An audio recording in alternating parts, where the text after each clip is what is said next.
All right.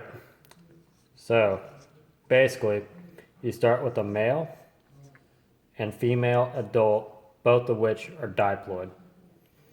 The male has a cell in his body known as a spermocyte, which starts as diploid, but goes through meiosis, making it into a sperm cell, which, of course, is haploid. Then you have the female cell, who has something known as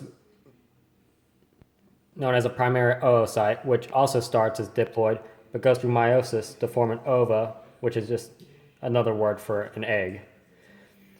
And right here we have, of course, the important process of meiosis. After this, the sperm cell and the ova go through fertilization, and they form a zygote. So there's your fertilized zygote, which is, of course, diploid. And the zygote can either be male or female depending on the chromosomes it inherits from the sperm. After becoming a zygote, the cell undergoes cleavage, which is just a succession of mitotic cell divisions without cell growth. After several divisions, the zygote becomes something we'll come to know as the morula. And basically this is just a bunch of cells that have divided as a result of mitosis, but they occupy the same amount of space as the zygote because in these cell divisions, they each became half the size of their predecessor. After morula, we keep going on with the process of cleavage, and eventually we get to the blastula, which is basically just a hollow ball of cells with a fluid-filled cavity called the blastocell in the middle. Now, this is where things get a little interesting. With the blastula, it undergoes a process known as gastrulation.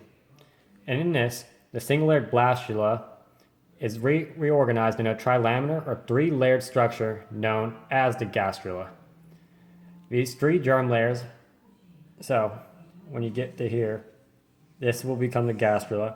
And basically what's going on here is one side of the blastula will basically be folded inwards, creating a sort of concave circle in which you have the three germ layers, which are the ectoderm. This inner layer, which used to be blastocell, will become the mesoderm, and this inner layer right here will become the endoderm. And with those, eventually, as the embryo develops, those will become important organs, such as like with the ectoderm, I believe they become like the spine and the brain, and those are basically their functions in the future. Now onto this inner pouch found right here. This is known as the archenteron. And essentially, this will basically just become the cavity of the digestive tract, so the inner lining of our intestines and so on. And this little entrance to the archenteron right here is known as the blastopore. And essentially, as time goes on, this will become our anus, or in general, the animal's anus.